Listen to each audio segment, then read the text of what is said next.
Thanks for checking out this video. Don't forget, like and subscribe.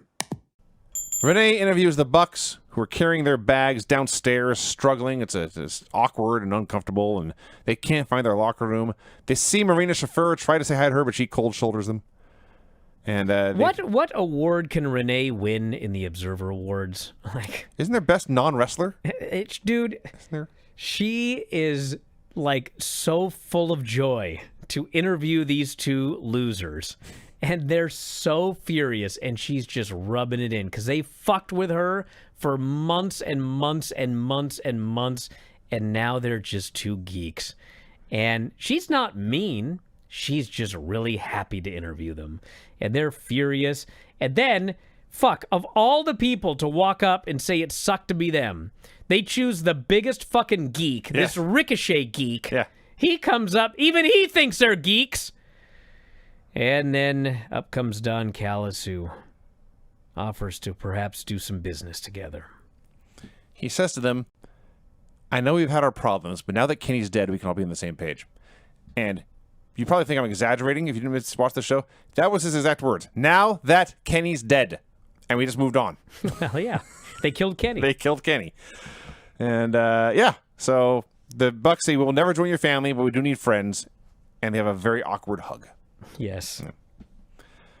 The Hurt Syndicate do a promo. The tag team has nothing to celebrate. They knew they would win. MJF is happy that Hangman won. He vows to beat him cleanly in the middle of the ring for that world championship. You are at peace for the first time. I can't wait to push you back over the edge into a pit of your own despair. I have no problem being the bad guy, because nice guys finish last. Just reminding you, that's the next match. Josh Alexander and Hechicero and the Young Bucks versus Jet Speed and Bandito and Brody King. It's your party match of the night. Fucking Bucks entrance. I can't do it justice trying to recap it here, but they come out, their music's playing, there's the same old elaborate piano concerto or whatever, and they do their pose, but then no pyro goes off, and they're irritated by this.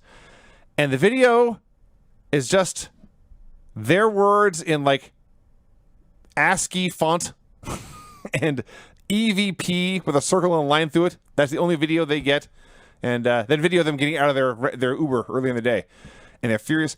No exaggeration. When we went to Collision in Kent and Bryan Danielson came out at the very end of the show and demanded to be called Kyle Danielson, and they put up a Kyle Danielson graphic, the Kyle Danielson graphic was better quality than what the Bucks actually had here.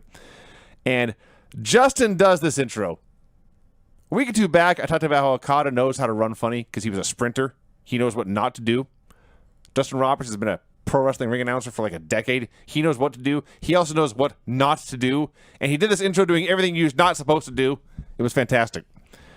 I think the best part of the Young Bucks act, like showing up in the rental car was funny. Being ridiculed by Renee and Ricochet was funny. This ring announcement was like really funny. But goddamn, when they're running wild here and they're looking great and they kill old Kevin Knight and they finally hit the ring, they take him out, they grab his arms and they point in the sky and the crowd yells, EVP! And all of a sudden they look at each other like, we're not EVPs anymore. We can't do the EVP trigger. They're so shocked. Yes. That's when they suddenly really figure out they're not EVPs. What morons. I mean, they complete bozos. had a rental car and they had a silly, but man, when they went for their EVP trigger and they suddenly realized we're not EVPs. Yeah, their world was upside down. Yeah, they froze. They didn't know what to do. And that's what allows the baby faces to make their comeback. Yes. I was fucking dying. It was great. You know what's funny is like nobody thinks about their matches more than the Young Bucks. If you actually watch these matches, it's like they put so much thought into everything in these matches. And that spot was like so incredible. Their reaction to that, oh my God. And that's how the baby faces make their comeback. Yes. So I also want to point out, before the match, they recapped and showed highlights of Bandito beating Takeshita at the Ring of Honor show and encouraged you. It's a great match. You should go watch it on Honor Club or wherever it is. I thoroughly enjoy the way they celebrated their own product on this show. I thought it was all great stuff. So they do this match, and the babyfaces make their comeback after the non-EVPs are quite non-executive, in fact. But it's to no avail because Bandito gets isolated, hit with everything in the world, 1,000 super kicks and slams and whatever, And he was probably, the announcers insist he was already out, but Hechicero finished him with a choke.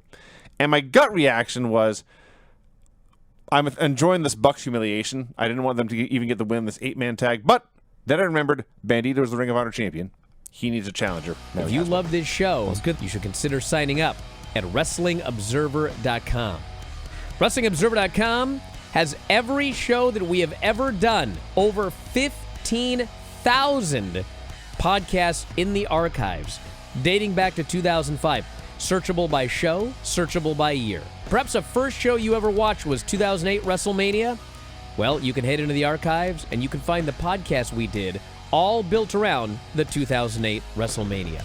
Every major show, whether it be WWE, AEW, we covered it all. 15,000 archived shows at WrestlingObserver.com. Also, when you subscribe, you get full access to the Wrestling Observer newsletter. There's a new Observer every Friday. And on top of that, we have thousands and thousands of archived issues of the Observer dating back to 1991. So again, WrestleMania 2008. Go to the archives, search WrestleMania 2008, read all of the issues surrounding that show. Of course, Wrestling Observer newsletter, 40,000 words of news and information on pro wrestling and mixed martial arts every single week. New issue comes out every Friday. New back issue comes out every Monday. You also get the discussion board. One of the best discussion boards on the internet. It's members only. If you're going to troll, well, you got to pay to troll, and there aren't too many of those. And if you cause too much trouble, you're out of there. So if you want a great place to discuss professional wrestling, it is the board. Also available as a subscriber at WrestlingObserver.com. The whole package, all of the new shows, all of the archived shows, all of the new issues of the Observer, all of the archived editions of the newsletter, all of the past episodes of Wrestling Observer Radio, Wrestling Observer Live, The Bryan and Vinny Show, Figure 4 Daily, Filthy 4 Daily, The Board, all of it, just $14.99 per month. The full shebang. And you can save a lot of money getting an annual subscription. A full year, you basically get 2 months free. So check it out, WrestlingObserver.com, everything you'll ever need as a fan of professional wrestling. Check it out today, F4WOnline.com.